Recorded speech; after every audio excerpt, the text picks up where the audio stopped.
Cerita dibuka di sebuah malam, dan di tengah kegelapan itu, sebuah kastil tua yang runtuh berdiri dengan suasana sunyi, suram, dan nyaris tak berpenghuni. Di antara reruntuhan yang membisu itu, nampak seorang pria berjubah putih berjalan perlahan dengan langkah yang nyaris tak bersuara. Namun, ketenangan malam itu tiba-tiba pecah oleh gemuruh menggelegar yang membelah langit. Dari balik bayang-bayang, muncul sesosok monster besar berbulu lebat, dengan mata merah yang dipenuhi akan amarah. Tanpa ragu, makhluk itu menerjang ke arah pria berjubah putih tersebut, melesat seperti angin sambil memperlihatkan deretan gigi tajam yang dipenuhi air liur. Detik berikutnya, langit mendadak diselimuti cahaya biru yang membungkus cakrawala, sementara kilatan cahaya emas bersinar terang di angkasa diiringi suara petir yang menggelegar, dan menghantam lurus ke hutan gelap tempat kastil itu berdiri. Di waktu yang sama, pria tadi terlihat sedang menggerakkan bibirnya, melafalkan sesuatu dengan sangat lirih. Kemudian, dalam posisi setengah berlutut, cahaya keemasan menyala di bawah kakinya, dan sebuah lingkaran sihir muncul dari telapak tangannya. Setelah itu, dengan teriakan keras, ia melepaskan sihir es yang membekukan tanah di sekitarnya, dan simbol berbentuk serpihan salju bersinar jelas dari tangannya, yang menandakan bahwa itu adalah kekuatan sihir tingkat tinggi. Ia kemudian mencurahkan seluruh kekuatannya pada sihir itu untuk mengurung, membekukan, dan menidurkan monster tersebut dalam tidur abadi. Usai mantranya dilantunkan, sesosok Dewi Es raksasa muncul dari lingkaran sihir dan berdiri di atasnya. Sosok yang dingin, angkuh, dan berwibawa dengan mata yang seolah mampu membekukan jiwa hanya dengan satu tatapan. Tubuhnya memancarkan cahaya biru dan putih yang berputar seperti rantai tajam yang menembus udara, sementara setiap serpihan salju yang keluar dari tubuhnya langsung membekukan tempat tersebut. Menyadari bahaya yang mendekat, sang monster mencoba mundur, namun, di hadapan Dewi Es usahanya tidak lebih dari tindakan yang sia-sia. Dewi itu hanya menghembuskan napas tipis, dan dalam sekejap, tubuh monster tersebut membeku sepenuhnya, hingga akhirnya tersegel dalam lapisan es. Kemudian, perlahan sihir itu memudar, dan cahaya matahari kembali menembus hutan yang gelap itu. Sinar hangatnya menyelinap melalui celah reruntuhan kastil, dan menyentuh telapak tangan sang penyihir. Wajahnya tegas, matanya penuh keyakinan, dan bibirnya terkatup rapat. Dia adalah Shin Haejin, putra ketiga dari keluarga Shin yang terhormat, sebuah keluarga penyihir paling bergengsi di Korea. Meskipun keluarganya dipenuhi talenta luar biasa, Haejin tetap dikenal sebagai salah satu yang paling menonjol, dan hari itu menjadi awal dari harapan besar yang dipikulnya. Saat itu, ayahnya berdiri di depan dinding kaca raksasa, sementara di balik kaca itu gedung-gedung tinggi menjulang menghiasi langit kota. Usia tampak samar di wajah pria itu, tetapi suaranya tetap kuat ketika memanggil nama Haejin, dan bertanya apakah ia mengerti. Di sisi lain, Haejin berdiri mendengarkan dengan tenang, tatapannya lurus ke depan dan sudut bibirnya terangkat dengan penuh percaya diri saat menjawab, bahwa dirinya memahami harapan tersebut. Ia kemudian mengatakan, jika dirinya akan membawa nama besar keluarga Shin, lulus dari Akademi Obelisk, serta menjadi penyihir terhebat, dan suatu hari ia akan memimpin keluarga mereka. Mendengar itu, sang ayah pun berbalik perlahan, dan dengan nada bangga mengatakan bahwa Haejin memiliki bakat yang melampaui saudara-saudaranya, bakat yang tidak tertandingi oleh siapapun. Tatapan mata ayahnya lalu menajam ketika ia kembali menoleh pada putranya, memandang Haejin sebagai pewaris sejati keluarga Shin, dan menyampaikan harapan terakhirnya agar ia berdiri di puncak dunia sihir, serta membuktikan dirinya sebagai penyihir nomor 1. Mendengar harapan itu, Haejin segera meraih liontin biru yang tergantung di lehernya, dan dengan penuh keyakinan, dirinya berjanji akan membuktikannya. Ia lalu memandang punggung ayahnya yang berdiri tegak, sosok yang sangat dihormatinya, dan dalam hatinya ia bertekad, bahwa suatu hari nanti dirinya akan melampaui bukan hanya saudara-saudaranya, tetapi juga ayahnya sendiri, karena ia akan menjadi penyihir terkuat di negeri ini. Waktu pun berjalan dengan sangat cepat, dan 2 tahun berlalu sejak hari itu, di Akademi Sihir Obelisk yang bergengsi. Di dalam akademi, seorang guru berdiri di depan kelas sambil mengangkat sebuah map di tangannya, dan memerintahkan para siswa tahun kedua untuk berkumpul mengikuti ujian praktik hari itu. Nama pertama yang dipanggil adalah Baek Sahyuk, dan sang guru memintanya untuk melakukan yang bisa mereka lakukan, dan yang terpenting mereka tidak boleh gugup. Kemudian, pria bernama Baek Sahyuk yang berambut putih mengangkat tangannya, lalu memandang sang guru dengan tatapan meremehkan, dan bertanya apakah ada alasan untuk merasa gugup. Dengan tawa sinis dan nada meremehkan, Ia kemudian mengatakan bahwa peringkat terbawah sudah jelas siapa pemiliknya. Di depannya berdiri Shin Hae-jin, dan jelas ejekan itu ditujukan kepadanya. Di mata Sahyuk, Hae-jin hanyalah kegagalan, seorang remaja yang bahkan tidak mampu menggunakan sihir. Setelah ucapannya selesai, tawa mengejek pun menggema di ruangan itu, sementara Hae-jin hanya memutar matanya dan menghela napas pelan, tetap diam meskipun menjadi bahan ejekan. Sahyuk kemudian membalikkan badan dengan ekspresi meremehkan. Matanya setengah terpejam sementara lidahnya menjulur sedikit memperlihatkan taringnya. Tangannya menyingkap rambut di belakang kepala hingga memperlihatkan cahaya kecil yang tertanam di tengkuknya. Dan sebuah ejekan terang-terangan terucap, menyindir Hae-jin sebagai sampah yang tidak mampu menggunakan sihir. Mendengar itu, Hae-jin kemudian berpikir bahwa di dunia ini para penyihir masih dianggap langka dan berharga seperti harta karun. Kemudian, ketika persiapan ujian pertarungan dimulai, suara keras dari pengeras suara menggema di seluruh arena, dan angka-angka muncul di udara sebelum berubah menjadi dua serigala buas yang tampak liar dengan energi yang bergejolak. Di hadapan Sahyuk, muncul sebuah layar yang menampilkan barisan kode atribut. Tanpa keraguan, tangannya bergerak cepat, dan dari layar itu muncul semburan api merah menyala, yang langsung melesat menuju kedua serigala di sana.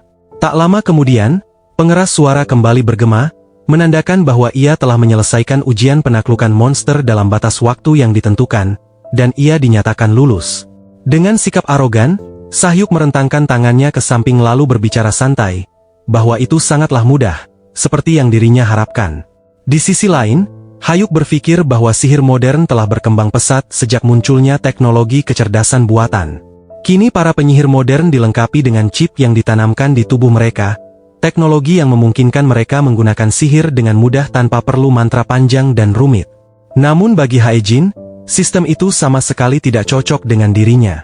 Kemudian, suara dari pengeras suara kembali terdengar, dan kali ini giliran Shin Hae-jin untuk memulai ujiannya. Dua serigala pun kembali dimunculkan dalam bentuk digital, tampak liar dan mengerikan.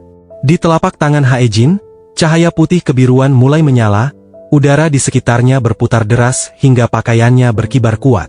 Ia memusatkan mana, sumber kekuatan sihirnya, jauh di dalam hatinya. Matanya kemudian terbuka lebar, saat ia mulai menjalankan 8 mantra rumit, untuk membentuk rumus sihir tradisional. Namun, sebelum mantra itu selesai dilafalkan, dua serigala tersebut sudah menerjang seperti binatang kelaparan, dan dengan cepat ia mengangkat tangannya untuk menahan serangan mereka, tetapi gelak tawa langsung memenuhi ruangan. Sahyuk berdiri sambil menyeringai sinis, mengejek bahwa itu bukanlah sihir, hanya gerakan kosong belaka. Di waktu yang sama, keringat menetes dari dahi Hae-jin, mengalir hingga ke dagunya. Tatapannya dipenuhi kemarahan sekaligus rasa malu, saat melihat orang-orang di sekitarnya menatap dengan penuh cemoohan. Gelombang suara sarkastik terus menggema, menyebutnya penyihir kuno yang tidak berguna di zaman ini, dan seseorang seperti dirinya yang tidak cocok dengan sihir modern seharusnya sadar diri dan menyerah. Hae-jin pun akhirnya jatuh terduduk di lantai, dan di hadapannya, sebagian lantai batu pecah dan asap hitam mengepul dari bekas sihir yang gagal. Pengeras suara lalu kembali berbunyi, mengumumkan bahwa waktu ujian penaklukan monster telah habis dan peserta dinyatakan gagal, membuat tawa semakin keras mengelilinginya. Namun meskipun gagal, Shin Hae-jin tetap mengepalkan tinjunya. Ia kemudian tersenyum, dan berpikir bahwa meskipun dirinya memang belum berhasil, tetapi kecepatannya dalam melafalkan mantra sudah meningkat. Ia kemudian teringat masa ketika dirinya dinyatakan tidak layak, bahkan ayahnya sendiri pernah menyerah padanya, dan memberinya obat untuk menghancurkan lingkaran mana, inti sihir yang berada di jantungnya. Namun meskipun harapan itu pernah hilang, ia tidak pernah berniat menyerah pada impiannya. Jalan yang ia pilih adalah sihir tradisional, sesuatu yang sudah lama dianggap usang dan ketinggalan zaman. Ia sering mengurung diri di kamar, tenggelam dalam tumpukan buku sihir kuno. Namun, kelebihannya hanya satu, yaitu ia masih mampu mempelajari sihir kuno melalui buku. Meski begitu, di dalam hati ia sering mengeluh, jika andai saja buku-buku kuno itu tersedia dalam bentuk yang lebih mudah dipahami, tentu semuanya akan jauh lebih sederhana. Saat bergumam seperti itu, matanya tiba-tiba tertuju pada sebuah buku tua di lantai, lalu ia mencoba mengingat, apakah dirinya pernah membeli buku seperti itu sebelumnya. Hae-jin kemudian mengambilnya, dan ketika membuka halaman pertama, matanya langsung tertumbuk pada rangkaian kata yang terasa asing dan sulit dibaca. Ray Bell Baiteneo, Dan saat nama itu terbaca, tatapan Haejin berubah menjadi dalam dan serius, dan senyum bangga perlahan muncul di wajahnya. Rey Bel Baiteneo adalah penyihir agung pertama umat manusia, serta kaisar pertama dari kekaisaran magis Baiteneo, dan dialah pencipta dari semua sihir itu sendiri. Sejak kecil, Haejin selalu terpesona oleh sosok tersebut dan telah membaca banyak biografi tentangnya. Ketika ia tenggelam dalam kenangan masa kecilnya, cahaya emas yang sangat kuat tiba-tiba memancar dari buku itu, membuatnya terkejut hingga menjatuhkan buku tersebut. Cahaya menyilaukan itu memenuhi seluruh sudut kamarnya, disertai suara dalam yang bergema dari kedalaman seolah berasal dari tempat yang sangat jauh. Sebuah suara yang terasa tua, agung, dan penuh wibawa kemudian terdengar, "Wahai keturunan yang memiliki konstitusi serupa dan mampu mendengar suaraku, aku Rey Bel Baiteneo mewariskan buku ini untukmu." Sosok berjubah hitam muncul dari kehampaan, diselimuti aura biru dan putih yang berputar mengelilinginya. Kedua tangannya terangkat tinggi memegang sebuah buku yang dipenuhi akan energi sihir. Di sisi lain, Haejin menatap pemandangan itu dengan mata terbelalak, dan secara refleks ia menutup mulutnya dengan tangan ketika suara itu terus bergema dari dalam buku. Saat itu, ia belum tahu bahwa menjadi sosok yang dianggap tidak cocok di dunia ini justru merupakan anugerah. Ingatan lamanya lalu kembali berputar, saat hujan deras mengguyur, membuat langit terlihat lebih suram dari biasanya. Suara sang instruktur terdengar keras, menyatakan bahwa mereka yang gagal dalam latihan hari itu harus mengulanginya, membuat seruan dan gumaman langsung bermunculan, bahkan beberapa orang menyebut nama remaja yang pernah ditolak oleh dunia sihir. Haejin hanya mampu menahan rasa tak berdaya dalam diam, tak pernah membayangkan harus mengalami semua itu lagi. Kenangan itu perlahan memudar dan ia kembali ke kenyataan, di mana cahaya dari buku tersebut masih menerangi seluruh ruangan. Keesokan harinya, langit biru membentang luas, membuat suasana sekolah terlihat semakin megah. Di kantin Akademi Obelisk, para siswa sibuk mencari tempat duduk untuk menikmati hidangan mewah bersama teman-teman mereka. Namun, Haejin tetap duduk sendirian di sudut dekat jendela, membuat keberadaannya terasa setipis bayangan. Sambil menyantap makanannya dalam diam, tiba-tiba seorang pemuda berambut coklat panjang yang diikat ke belakang berjalan menghampirinya. Ia menyapa Haejin, dan bertanya apakah ia kembali makan sendirian hari ini. Mendengar suara itu, Haejin hanya mengangkat wajahnya sebentar dan mengangguk singkat. Pemuda itu kemudian duduk di hadapan Haejin, meletakkan nampan makanannya sambil memuji hidangan yang tampak lezat di meja temannya itu. Tanpa ragu, ia mulai menyuap makanannya sendiri sambil bersenandung riang, dan nama pemuda itu adalah Ji Suhan. Sekilas Suhan tampak ceroboh dan agak naif, namun sebenarnya ia termasuk 10 besar siswa terbaik di akademi, dan telah menguasai 3 lingkaran sihir di usia 18 tahun, seorang penyihir muda yang sangat berbakat. Tidak lama setelah memuji makanan Haejin, ia malah mencoba mengambil jatah makanan temannya itu dengan santai, mengatakan bahwa jika Haejin tidak ingin memakannya maka lebih baik diberikan saja padanya. Sementara Haejin segera menarik nampannya dan menolak dengan tenang. Ia mengatakan bahwa setiap orang seharusnya makan makanannya sendiri, sambil menyindir bahwa Suhan sudah cukup sering menghabiskan makanan orang lain. Meski terkadang menyebalkan, Suhan adalah satu-satunya orang yang bisa disebut teman oleh Haejin di sekolah yang terasa seperti tempat terkutuk ini. Suhan kemudian menatap wajah Haejin, lalu berkata bahwa jika ada yang membulinya, dirinya akan mengurus mereka. Haejin pun segera menolak bantuan itu dan mencoba mengalihkan pembicaraan, mengatakan bahwa kemarin ia menemukan sebuah buku aneh. Membuat Suhan langsung terlihat penasaran dan bertanya buku seperti apa yang dimaksud. Haejin lalu mengatakan bahwa itu sebuah buku aneh, karena halaman ketiga hingga seterusnya hanya berisi lembaran kosong. Ia kemudian menjelaskan bahwa itu adalah buku tentang Rey Bel Baiteneo, tetapi sepertinya ada seseorang yang sedang mengerjainya. Saat buku itu dibuka, cahaya keluar dan suara terdengar dari dalamnya. Mendengar itu Suhan terperanjat, karena baginya itu terdengar seperti penemuan luar biasa. Jadi ia segera bertanya tentang isi buku tersebut. Haejin kemudian memainkan sendok di tangannya, lalu mengatakan bahwa buku itu berisi pesan yang ditinggalkan untuk keturunannya. Tetapi jika seseorang tidak memiliki konstitusi yang sama, buku itu tidak akan bisa dibuka. Mendengar itu Suhan pun tersenyum lebar dan langsung ingin mencoba membukanya. Namun, Haejin memperingatkannya dengan wajah serius, menjelaskan bahwa pada halaman terakhir tertulis satu syarat aneh, karena ia harus mati sekali terlebih dahulu. Ia lalu melanjutkan, bahwa dirinya harus membuat lingkaran mana, tetapi tidak di jantung, melainkan di otak. Suhan jelas terkejut dan langsung memprotes, mengatakan bahwa membuat lingkaran sihir di otak saja sudah terasa seperti disuruh mati. Meski begitu, ia tetap meminta izin untuk melihat buku tersebut. Malam harinya di asrama Akademi Obelisk, Suhan akhirnya memegang buku yang diberikan oleh Hae-jin. Ia kembali bertanya apakah benar jika seseorang tidak memiliki fisik yang sama dengan Ray Bell Baiteneo, maka buku itu tidak akan bisa terbuka, dan Hae-jin hanya menjawab pelan agar ia mencoba sendiri. Suhan pun langsung menggenggam buku itu dengan erat, hingga ia mengerahkan seluruh kekuatan dari lengan hingga bahunya. Urat-urat biru mulai menonjol di tangannya sementara dahinya berkerut penuh usaha. Namun, sekeras apapun ia mencoba, buku itu tetap terasa seperti papan kayu, tidak bergerak, tidak terbuka bahkan sedikit pun. Ia kemudian menghela napas panjang, menyadari bahwa usahanya sia-sia. Dengan nada keluhan pelan, ia mengakui bahwa buku itu memang tidak bisa dibuka, dan bertanya apakah mungkin buku itu pernah dikunci dengan sihir. Hae-jin pun menerima buku itu lalu memandanginya dengan ekspresi datar, saat Suhan menyerah dengan buku itu, dan memutuskan untuk pulang lebih dulu sambil mengucapkan selamat malam. Tanpa meninggalkan bayangan sedikit pun, tubuhnya menghilang begitu saja dari tempat itu, sementara Hae-jin tetap berdiri di sana. Ia kemudian kembali membalik halaman buku tersebut, dan ia merasa heran karena buku itu sekarang terbuka begitu mudah. Di dalamnya, terdapat tulisan-tulisan kuno yang tidak semua orang mampu membaca, dan halaman-halaman yang awalnya kosong perlahan mulai berubah. Kata-kata muncul satu demi satu, memancar dengan cahaya emas yang menyilaukan. Di dalam alam bawah sadarnya, seolah matahari muncul dan menerangi ruang gelap. Dari cahaya itu muncul sosok berjubah hitam yang berdiri sambil memegang buku itu, dan suaranya bergema di dalam kesadaran Hae-jin. Sosok itu seakan mengetahui apa yang sedang dilakukan Hae-jin, karena ia menyadari bahwa Hae-jin sedang menggunakan sihir dengan menciptakan lingkaran sihir di dalam hatinya. Bagi orang biasa, cara itu mungkin tidak aneh. Namun bagi mereka yang memahami hakikat sihir, cara itu dianggap bukan jalan yang benar.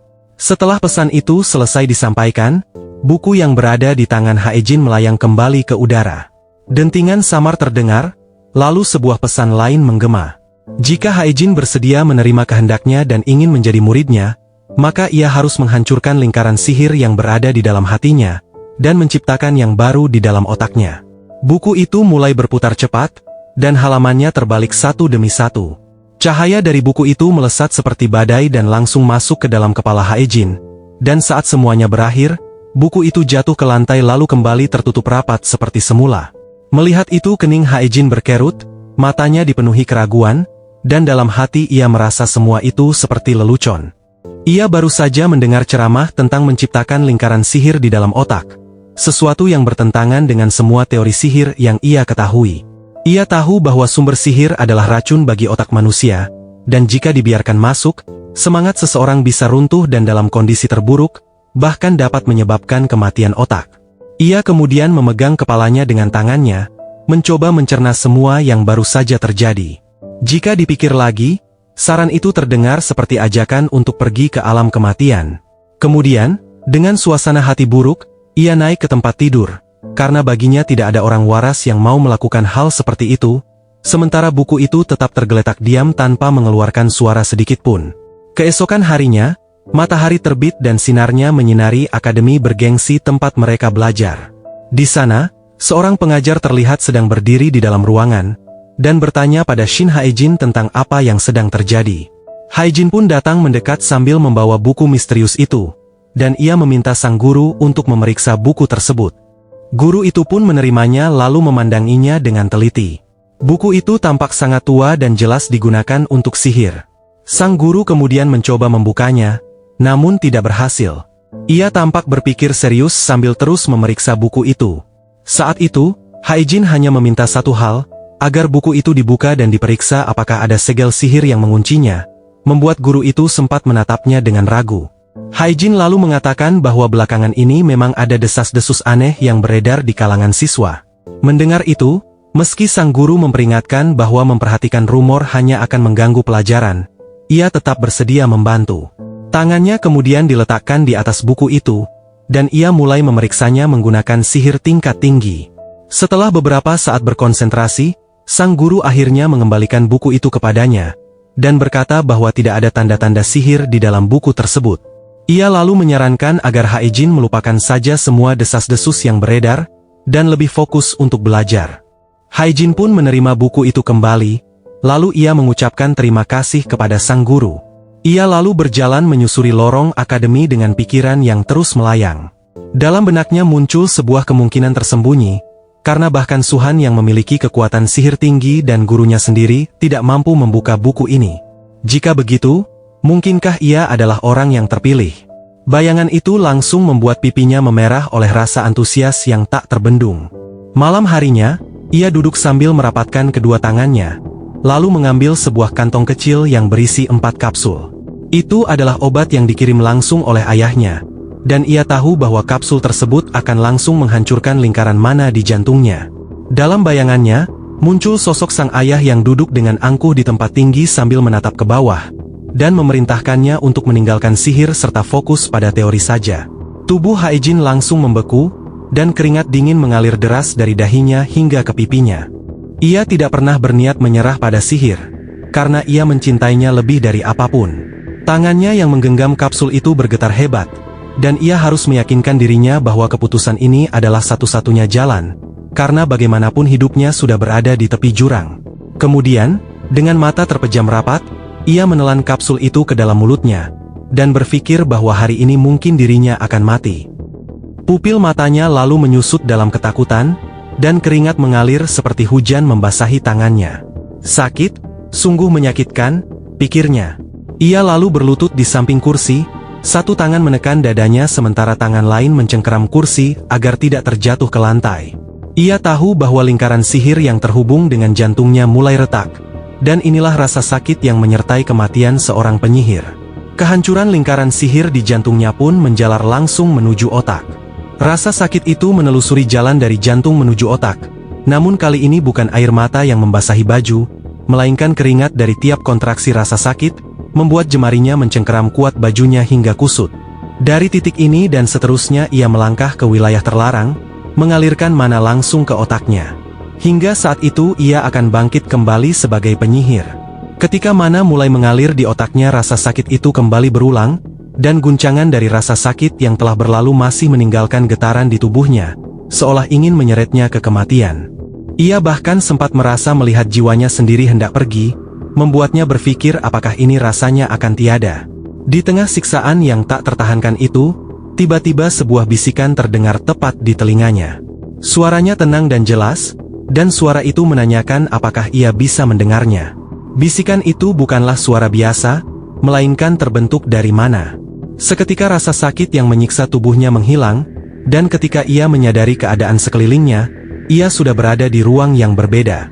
Di sekelilingnya, roh-roh mana berputar-putar dengan lembut. Mereka berbisik, bernyanyi, dan tertawa seolah menyambut kehadirannya. Roh-roh itu mengelilinginya dan memeluknya dengan hangat. Ia sendiri tidak bisa menjelaskan apa yang sedang terjadi, tetapi ada perasaan aneh dalam hatinya, seolah ia sedang menerima sebuah berkah. Lalu semuanya menjadi sunyi, dan saat ia membuka matanya kembali, cahaya pagi sudah menyinari kamarnya. Ia pun perlahan bangkit dari lantai dengan tubuh yang masih terasa lemah dan kebingungan, dan matanya menatap kedua tangannya sendiri dengan tidak percaya, sembari bertanya-tanya pada dirinya sendiri, apakah ia benar-benar masih hidup. Dengan perasaan bingung, pandangannya beralih ke buku yang tergeletak di dekatnya. Ia kemudian segera mengambil buku itu dan membukanya, dan hal yang mengejutkan terjadi, karena halaman-halaman yang sebelumnya kosong kini dipenuhi oleh simbol-simbol bercahaya. Pada saat itu juga, suara Ray Bell kembali terdengar di dalam pikirannya, dan suara itu memberinya selamat karena ia telah mengambil langkah pertamanya. Ray kemudian menjelaskan bahwa buku yang berada di tangannya disebut Idret. Sejak saat itu, legenda hidupnya akan dimulai, dan melalui buku itu, Hae-jin akan mewarisi seluruh sihir miliknya. Ray Bell sempat menyebutnya sebagai penerus dari masa depan, namun kemudian ia berhenti sejenak. Ia tertawa kecil dan berkata bahwa mungkin sebutan itu tidak tepat, karena sekarang, ia adalah muridnya. Mendengar hal itu, air mata perlahan mengalir dari mata Hae-jin. Beberapa hari kemudian, Hae-jin kembali duduk di kelas seperti biasa. Ia menatap kosong ke arah depan kelas. Kata-kata guru terdengar samar di sekeliling ruangan, tetapi pikirannya sama sekali tidak berada di sana. Perhatiannya justru tertuju pada buku yang ia sembunyikan di tangannya, dan ia diam-diam membalik halaman demi halaman dengan rasa penasaran yang tidak bisa disembunyikan. Hae-jin sadar bahwa sebuah bagian baru kembali muncul di dalam buku itu, dan ia tidak pernah menyangka bahwa mempelajari sihir bisa terasa sangat menyenangkan. Buku itu dipenuhi pengetahuan yang sudah lama terlupakan, dan rahasia-rahasia yang selama ini tersembunyi dari dunia perlahan terbuka di hadapannya. Hal pertama yang ia pelajari adalah bahwa mana memiliki kehendaknya sendiri, dan inilah yang membuatnya sangat berbahaya. Ketika mana masuk ke dalam otak seseorang, biasanya akan terjadi benturan kesadaran yang sangat keras, dan benturan itu bisa menyebabkan kerusakan permanen pada otak. Jadi itulah alasan mengapa metode itu dianggap sangat berbahaya. Namun, orang seperti dirinya berbeda. Struktur mental mereka tidak menolak mana, karena pikiran mereka mampu menahan kehendak mana sehingga tetap aman. Hae-jin kemudian menyentuh bagian belakang kepalanya dengan penuh pemikiran, dan kini ia mulai mengerti alasan selama ini ia tidak pernah bisa menyelaraskan diri dengan sihir interaktif, dan ia juga memahami mengapa sistem berbasis chip selalu menolaknya. Di tengah lamunannya, suara sang guru tiba-tiba memotong suasana dan menarik perhatian seluruh siswa di kelas. Guru itu mengingatkan para siswa tahun kedua tentang ujian tengah semester yang akan datang. Namun, kali ini ada pengumuman baru. Suasana kelas pun mendadak menjadi sunyi, ketika ia menjelaskan bahwa mulai tahun ini, siapapun yang gagal dalam ujian akan langsung dikeluarkan dari akademi. Matanya tiba-tiba menyipit saat melihat Shin Hae-jin, sebelum ia menambahkan dengan nada hampir ceria, bahwa aturan baru itu diusulkan oleh pemimpin dari keluarga Shin. Sahyuk langsung tersenyum lebar mendengar kabar itu, karena baginya, ini adalah kesempatan bagus untuk menyingkirkan para siswa yang dianggap tidak berguna. Kemudian, sang guru kembali melirik ke arah Hae-jin dengan senyum mengejek, seolah menyindir bahwa ada seseorang yang sudah berada di ambang kegagalan. Namun, Hae-jin tidak memedulikan hal itu, karena pikirannya justru tertuju pada ayahnya. Sore harinya, ia memutuskan untuk pergi ke kota. Ketika tiba di pusat pelatihan, ia kembali teringat betapa mahalnya tempat itu, dan menyewa ruang simulasi di sana bukanlah hal murah. Kemudian, setelah memeriksa ponselnya, ia melihat tarif yang tertera, yaitu 200.000 won per jam, jadi bahkan untuk 1 jam saja sudah terasa sangat berat baginya. Saat memasuki gedung, ia disambut oleh petugas di meja depan.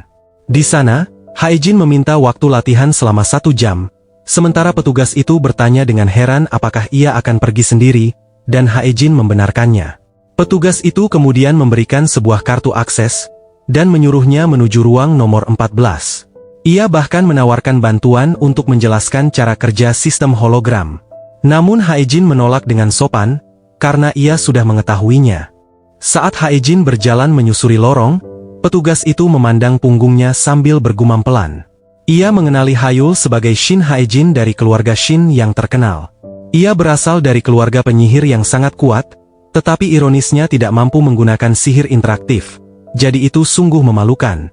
Sementara itu, Hae-jin sudah memasuki ruang latihan dan segera mengaktifkan simulasi, dan target latihannya adalah mengalahkan sekawanan serigala. Setelah melakukan peregangan singkat, ia berdiri dalam posisi siap.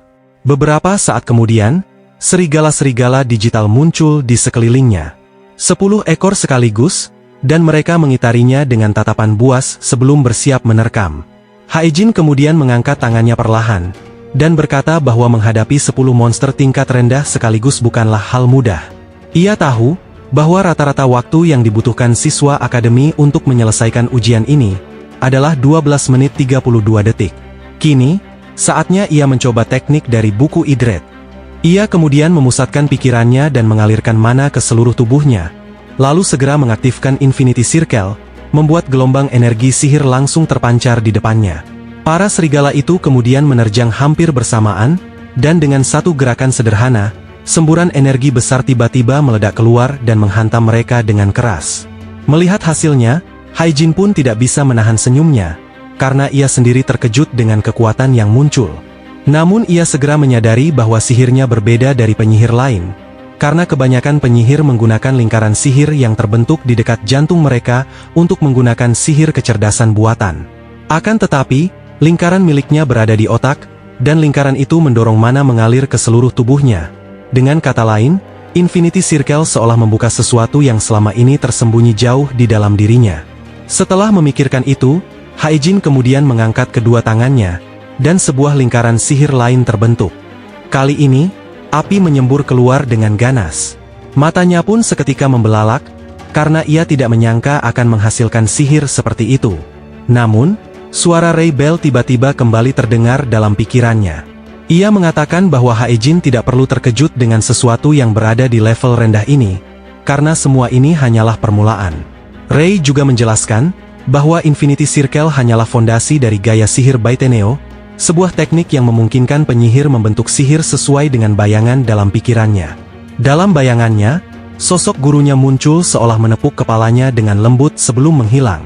Apa yang baru saja Haejin gunakan hanyalah lingkaran pertama dari gaya dalam Baiteneo, yang disebut panggilan hati. Meskipun begitu, Haejin merasa sangat bersemangat, karena jika pada lingkaran pertama saja ia sudah mampu menghasilkan kekuatan seperti ini, ia tidak bisa membayangkan seberapa kuat dirinya di masa depan. Dengan semangat yang membara, ia kembali berlatih hingga waktunya habis. Setelah selesai, ia pun keluar dari pusat pelatihan. Melihatnya pergi, petugas resepsionis itu mengucapkan terima kasih dengan sopan, sebelum ia berjalan menuju ruang 14 untuk merapikan peralatan. Karena penasaran, ia memeriksa terminal untuk melihat hasil latihan Haejin. Namun, ketika melihat layar, ia langsung membeku. Ternyata di bagian paling atas daftar peringkat terpampang nama Haejin, dan ia menyelesaikan simulasi serigala hanya dalam waktu 6 menit 37 detik, itu bahkan lebih cepat dari rekor internasional. Dengan kesal ia menendang terminal tersebut, mengira mesin itu pasti mengalami kerusakan, karena bagaimana mungkin orang yang tidak bisa menggunakan sihir membuat rekor seperti ini. Sementara itu, Haejin berjalan santai di jalanan kota dengan langkah ringan sambil bersenandung pelan, dan tanpa ia sadari, sebuah legenda perlahan mulai tumbuh dalam dirinya. Dulu, menciptakan lingkaran sihir pertama merupakan tantangan yang sangat besar baginya, tetapi apa yang ia pelajari dari buku itu benar-benar berbeda dari dasar-dasar sihir yang pernah ia ketahui sebelumnya. Namun sekarang, ia bisa merasakan mana mengalir ke seluruh tubuhnya. Lengan, kaki, jantung, bahkan otaknya merespons sesuai dengan kehendaknya. Meski begitu, masih ada satu bagian dari buku yang belum mampu ia pahami sepenuhnya. Kata-katanya terasa terlalu samar, seperti sebuah pemikiran yang selalu berada sedikit di luar jangkauan. Dalam dunia sihir, ada sebuah pepatah lama, karena setiap penyihir pada akhirnya akan menabrak sebuah tembok, sebuah momen ketika mereka mencapai batasnya sendiri dan tidak bisa melangkah lebih jauh. Dan hal itu berlaku bagi semua penyihir. Malam itu, Haejin duduk bersila di atas tempat tidurnya, dan matanya terpejam rapat. Ia berpikir bahwa untuk saat ini dirinya hanya perlu fokus pada satu hal, yaitu membiarkan mana mengalir melalui setiap bagian tubuhnya, mengikuti instruksi yang tertulis di dalam buku itu, sehingga konsentrasinya harus benar-benar sempurna. Namun dalam hatinya, ia mulai bertanya-tanya, apakah memang hanya itu yang harus ia lakukan? Ketika akhirnya ia kembali tersadar dari meditasi panjang itu, ia terkejut melihat waktu yang telah berlalu, karena 10 jam telah lewat. Dengan kata lain, 10 jam penuh ia terus mengalirkan mana tanpa henti, dan anehnya, ia sama sekali tidak merasa lelah. Keesokan paginya, Haejin tetap datang ke kelas seperti biasa, meskipun wajahnya terlihat sedikit mengantuk. Saat itu Suhan melihatnya dari kejauhan, lalu mengangkat tangan dan menyapanya. Ia kemudian menepuk punggungnya dengan keras, membuat Haejin sedikit tersentak, tetapi tidak memberikan tanggapan apapun. Pikirannya masih dipenuhi oleh satu hal, bagaimana mempertahankan aliran mana itu setiap hari, karena ia tahu bahwa mempertahankannya bukanlah hal mudah. Namun ia sudah bertekad untuk beradaptasi dengan lingkaran sihir itu, dan menguasainya secepat mungkin. Dulu, saat ia berhasil membentuk lingkaran mana keduanya pada usia 12 tahun, semua orang menyebutnya sebagai seorang jenius, dan saat itulah harapan besar ayahnya mulai tumbuh. Namun sekarang, ia hanya memiliki satu lingkaran mana, dan lingkaran itu berada di otaknya. Jadi bagaimana dirinya bisa melangkah lebih jauh dari kondisi seperti itu? Ia menyadari bahwa untuk berkembang sebagai seorang penyihir, ia harus mampu menembus tembok pencerahan. Ia kemudian teringat kata-kata ayahnya di masa lalu, saat ayahnya masih percaya padanya. Menurut ayahnya, sesuatu yang disebut sebagai kesempurnaan hanyalah rantai yang membelenggu manusia. Sebuah kebohongan yang lahir dari kesombongan manusia, ilusi yang mereka yakini sebagai kebenaran, dan pikiran itu terus terngiang di benaknya. Beberapa waktu kemudian, saat Haejin kembali bermeditasi sambil mengingat kata-kata tersebut, sesuatu di dalam dirinya perlahan berubah. Ia bisa merasakannya, mana di kedua tangannya, di ujung jari, di jantung, bahkan di pikirannya bergerak persis seperti yang ia inginkan. Sebuah nyala api kecil kemudian muncul di telapak tangannya, dan Haejin menatapnya dengan penuh kesadaran. Ia lalu berpikir bahwa ini bukanlah kesempurnaan, melainkan ini adalah ketidaksempurnaan. Namun justru dalam ketidaksempurnaan itulah ia menemukan sesuatu yang luar biasa, yaitu kebebasan, kebebasan untuk membayangkan, kebebasan untuk membentuk sihir tanpa perapalan, dan tanpa batasan apapun. Ia kemudian teringat bahwa sihir interaktif, atau sihir kecerdasan buatan, memang membuat proses penggunaan sihir menjadi lebih cepat. Tetapi setiap mantra dipaksa mengikuti struktur yang kaku. Sebaliknya, metode idret yang ia pelajari terasa liar dan bebas, karena sihir itu mengikuti aliran pikiran murni. Kemudian, dengan imajinasinya, Haejin membentuk burung-burung yang terbuat dari api, dan burung-burung itu terbang berputar di dalam ruangan. Senyum pun perlahan muncul di wajahnya, karena sekarang ia bisa membentuk sihir sesuka hatinya, tanpa aturan, serta tanpa batasan. Ia kemudian mengepalkan tangannya sambil tetap tersenyum, lalu berpikir bahwa meskipun ia baru menggunakan lingkaran pertama, dan teknik itu menguras stamina dengan sangat cepat, semua itu tidak menjadi masalah baginya, karena apa yang ia dapatkan jauh lebih berharga daripada energi yang hilang. Ia juga tahu, jika dirinya mampu menembus tembok pencerahan itu, maka tidak ada lagi yang bisa menghentikannya. Keesokan harinya, Haejin kembali duduk dengan tenang di dalam kelas. Namun, tiba-tiba seorang guru masuk dan memanggil namanya, dan ia diminta untuk ikut keluar karena ada seseorang yang ingin menemuinya. Mendengar itu Haejin segera menutup bukunya, dan bertanya-tanya tentang siapa orang itu. Ia lalu mengikuti guru tersebut keluar kelas, dan di sepanjang perjalanan, guru itu menjelaskan bahwa ayahnya datang untuk menemuinya. Ketika mereka sampai di ruang tamu akademi, guru itu mengetuk pintu. Setelah mendapat izin dari dalam, pintu pun dibuka. Di dalam ruangan itu berdiri sang kepala keluarga, yaitu ayah Haejin, dan Haejin segera memberi salam dengan sopan. Dengan satu gerakan tangan sederhana, ayah Haejin kemudian memberi isyarat agar guru tersebut meninggalkan mereka berdua, dan guru itu pun langsung mengerti. Setelah pintu tertutup, keduanya duduk saling berhadapan. Sang ayah lalu menatap anaknya dengan ekspresi serius, dan bertanya apakah Haejin masih tetap menghadiri kelas, dan apakah ia belum meminum pil yang pernah dirinya kirimkan. Haejin pun membenarkannya, dan menjelaskan bahwa akhir-akhir ini ia mulai membuat kemajuan dalam sihir. Mendengar itu, ekspresi wajah ayahnya justru semakin menegang, karena menurutnya Haejin masih saja mengejar mimpi yang tidak ada gunanya. Namun, Haejin menatap balik ayahnya dengan tatapan tenang dan penuh keyakinan, lalu mengatakan bahwa dirinya akan menjadi penyihir terhebat yang akan memimpin era ini. Mendengar itu, ayahnya pun seketika terdiam sembari menatapnya, sementara Haejin hanya menunggu respon dari ayahnya itu.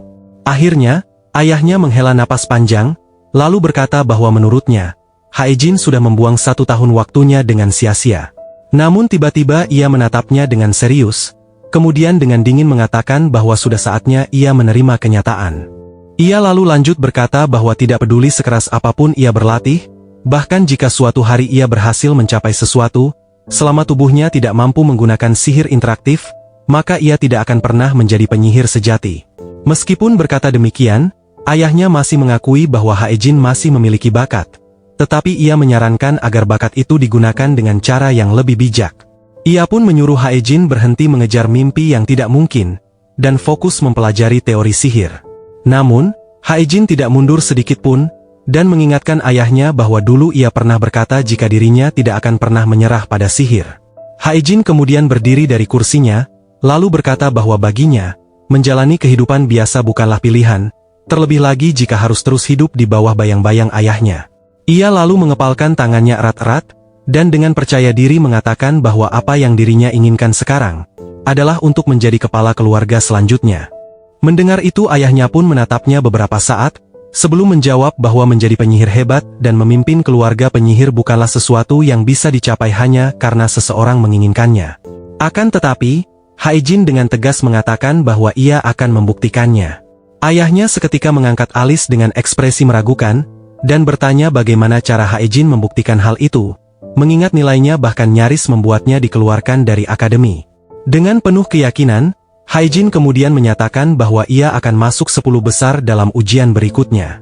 Jika ia gagal, ia akan meninggalkan akademi dan mempelajari teori sihir seperti yang diinginkan ayahnya.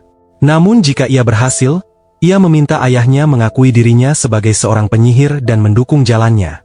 Mendengar pernyataan gila itu, sang ayah hanya menarik napas panjang sembari menutup matanya sejenak. Menurutnya, kemajuan yang dirasakan Haejin mungkin hanya membuatnya terlalu percaya diri. Ia kemudian mengenakan kembali jubahnya dan berbalik untuk pergi, dan sebelum meninggalkan ruangan, ia hanya berpesan agar Haejin tidak sekadar berbicara tanpa bukti. Senyum di wajah Haejin pun perlahan memudar, saat ia melihat ayahnya pergi tanpa menoleh kembali. Beberapa hari pun telah berlalu, dan suatu pagi, guru masuk ke kelas dan mengumumkan bahwa format ujian akhir telah ditentukan. Mendengar itu, seluruh ruangan langsung dipenuhi suara bisikan para siswa yang penasaran, apakah itu perburuan monster atau hal lain. Namun, sang guru menjelaskan bahwa ujian kali ini akan berupa pertarungan 1 lawan 1 dengan sistem turnamen. Guru itu kemudian melanjutkan penjelasannya, bahwa pertandingan akan berlangsung selama 3 hari. Mulai dari babak 16 besar, pengamat resmi dari Menara Sihir akan datang untuk menyaksikan langsung. Setelah pengumuman itu selesai, Haejin mengepalkan tangannya dengan wajah serius, berpikir bahwa inilah saatnya. Inilah kesempatan untuk membuktikan apa yang bisa dirinya lakukan. Kemudian, saat waktu istirahat tiba, kelas menjadi sangat ramai. Para siswa berkumpul dalam kelompok-kelompok kecil, membicarakan ujian dengan penuh semangat, karena bahkan perwakilan dari Menara Sihir akan hadir, mengingat organisasi itu bukanlah kelompok biasa. Menara Sihir dibentuk oleh belasan penyihir terkuat di dunia dan pengaruh mereka bahkan bisa menandingi kekuatan suatu negara. Jadi, hampir semua siswa bermimpi untuk suatu hari bisa bergabung dengan mereka. Di tengah keramaian itu, Sahyuk tiba-tiba berjalan mendekati Haejin dengan senyum arogan yang sudah sangat dikenal. Ia mengejek dan menanyakan bagaimana perasaan Haejin menghadapi ujian nanti. Namun, Haejin hanya mengerutkan kening, karena sindirannya sudah terlalu sering ia dengar. Haejin kemudian tahu bahwa Sahyuk adalah salah satu siswa terbaik di tahun kedua. Kemudian, dengan suara rendah yang penuh ejekan, Sahyuk mengatakan bahwa mereka akan saling berhadapan dalam duel pertama. Ia bahkan bertanya kepada Haejin, apakah ia sudah bisa merasakan rasa kekalahannya. Sahyuk kemudian mendekat hingga wajah mereka hampir bersentuhan, dan mengatakan bahwa kali ini ia akan mencetak rekor baru, sekaligus membalas kejadian 5 tahun lalu. Namun Haejin hanya menghela napas pelan sambil menatapnya tanpa kesan terkejut, dan ia masih mengingat kejadian itu dengan jelas. 5 tahun yang lalu, dalam final kompetisi bakat, Sahyuk pernah melawannya di arena. Dan pada saat itu, Sahyuk kalah telak hingga menangis di hadapan semua orang. Dahulu, Haejin selalu dicap sebagai pecundang, dan ketika ia dinyatakan tidak kompatibel dengan sihir interaktif, Sahyuk langsung memanfaatkan kesempatan itu, dan sejak saat itu ia terus menindasnya tanpa henti. Kini, Sahyuk kembali menyeringai penuh ejekan. Ia dengan santai menyebut bahwa siapapun yang gagal dalam ujian akan dikeluarkan dari akademi. Menurutnya, mungkin akan lebih baik jika ia menjatuhkan Haejin lebih awal agar Haejin tidak perlu merasakan rasa malu di depan semua orang. Teman-temannya yang berdiri di belakang langsung tertawa keras. Namun, Haejin tidak bergeming sedikit pun. Dalam pikirannya, pria sombong itu hanyalah lawan pertama yang sempurna.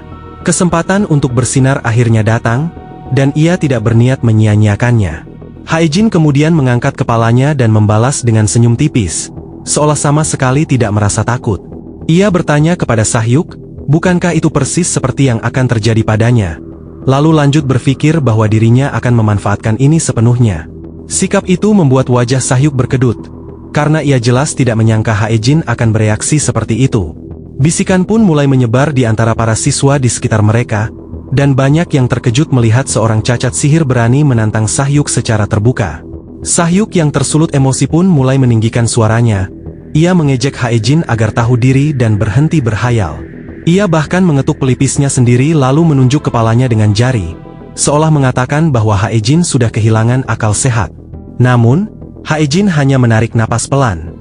Ia kemudian mengusap dagunya sembari tersenyum santai, dan mengingatkan bahwa 5 tahun lalu Sahyuk juga banyak bicara seperti sekarang, namun pada akhirnya tetap kalah telak.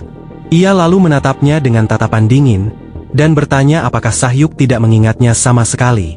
Kalimat itu tepat mengenai sasaran, karena Sahyuk langsung terdiam, jelas tidak siap mendengar masa lalu itu diungkit kembali. Namun tidak sampai di situ saja, karena Haejin bahkan menertawakannya dengan ringan, dan mengingatkan bagaimana Sahyuk dulu menangis di depan seluruh arena setelah kekalahan itu. Kenangan memalukan yang sulit dilupakan itu pun, seketika membuat Sahyuk semakin marah. Ia berteriak penuh emosi, lalu mencengkeram kerah baju Haejin dengan tangan gemetar. Baginya, Haejin hanyalah sampah yang rusak dan tidak layak berada di sana. Akan tetapi, Haejin dengan tenang menepis tangan itu dari kerahnya dan menatap Sahyuk. Lalu dengan nada dingin ia mengatakan, bahwa hidup dalam bayangan orang lain tampaknya membuat Sahyuk tidak pernah berkembang. Ia lalu berkata jika di dunia ini selalu ada seseorang yang lebih kuat. Seseorang yang siap menghancurkan siapapun yang terlalu percaya diri. Setelah merapikan pakaiannya, Haejin memamerkan senyum penuh percaya diri, lalu menyatakan bahwa seorang jenius akan tetap menjadi jenius.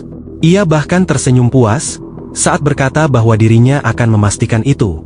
Kemudian, tanpa menunggu balasan, Haejin pun berbalik dan berjalan pergi. Di belakangnya, Sahyuk berdiri membeku dengan rahang bergetar.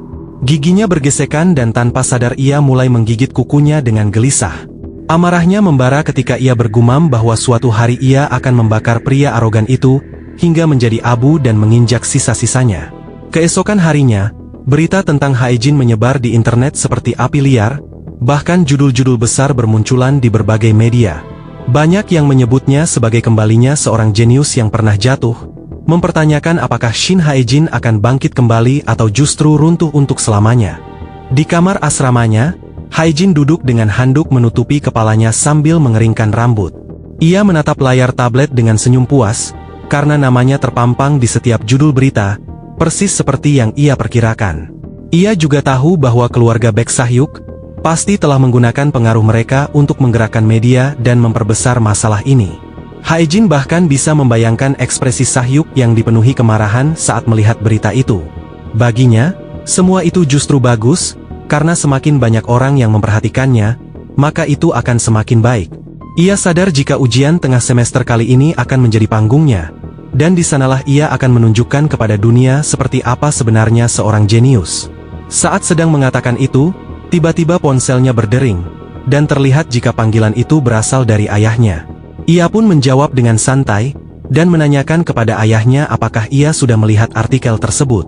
Ayahnya memang telah melihatnya, tetapi reaksinya jauh dari kata bangga. Ia langsung menebak bahwa Haejin sengaja memancing semua keributan ini. Namun, Haejin segera mengakuinya tanpa ragu, karena ia memang membutuhkan perhatian publik. Namun sang ayah tidak terkesan sama sekali, karena baginya, meskipun ia telah menyetujui beberapa syarat dari Haejin, bukan berarti ia benar-benar percaya pada kemampuan anaknya. Bagi keluarga mereka yang dikenal sebagai keluarga penyihir, aksi mencari perhatian di media hanya membawa rasa malu. Namun, Haejin membalas dengan tenang, karena ia merasa orang-orang sudah lama memperlakukannya seperti seseorang yang telah diusir dari keluarga itu.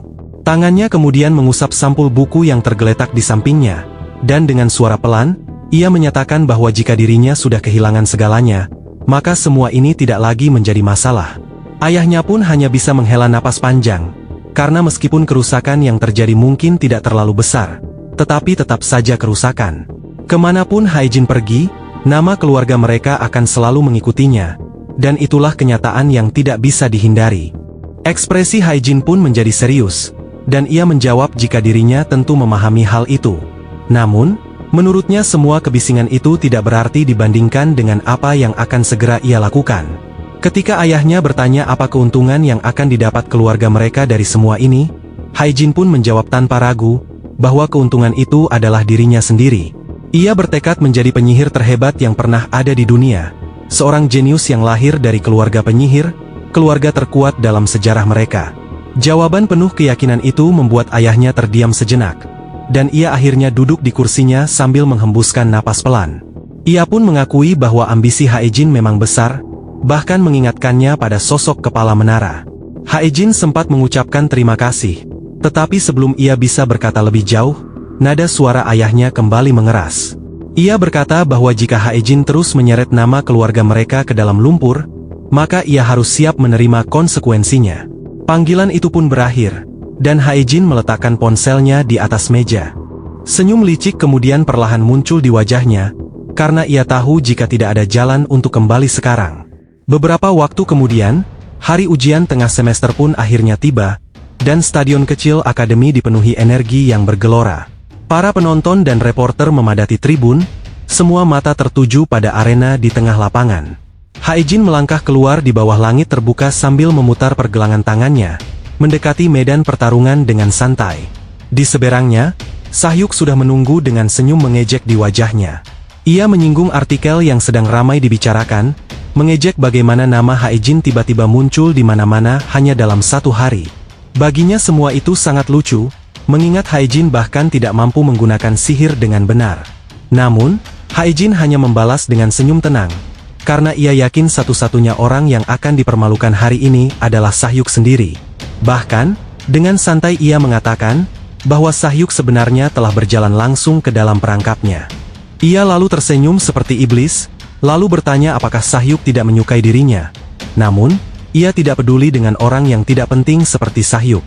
Karena hal itulah, dirinya akan mengalahkannya dengan cepat, dan meminta Sahyuk untuk tidak menahan diri. Mendengar itu, Sahyuk langsung menganggapnya gila.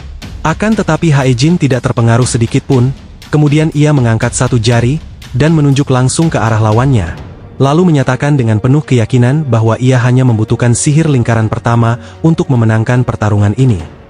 Pernyataan itu pun langsung menarik perhatian seluruh stadion, dan gelombang bisikan menyebar di antara para penonton.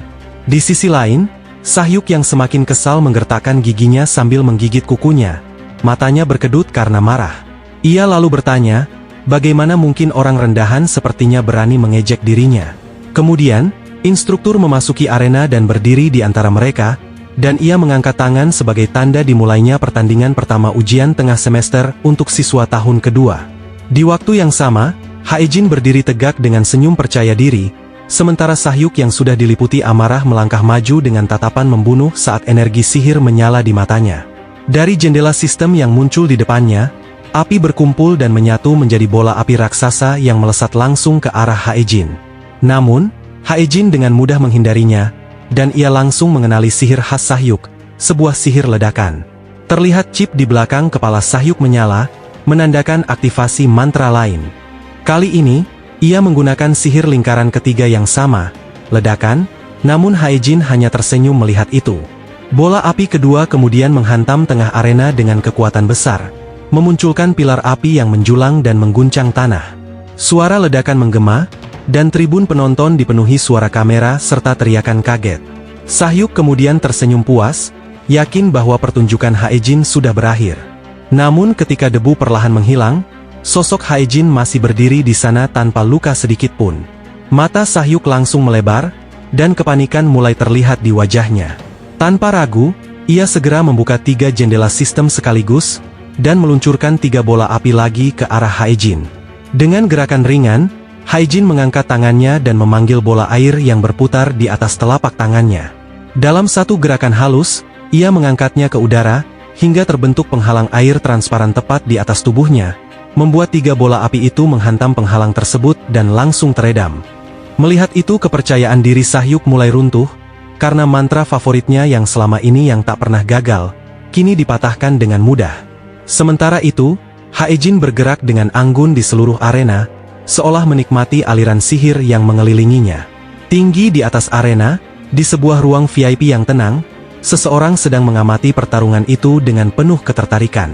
Di ruang VIP yang tenang, seorang pria duduk dalam diam. Matanya menyipit tajam, menatap ke arah arena di bawah sana.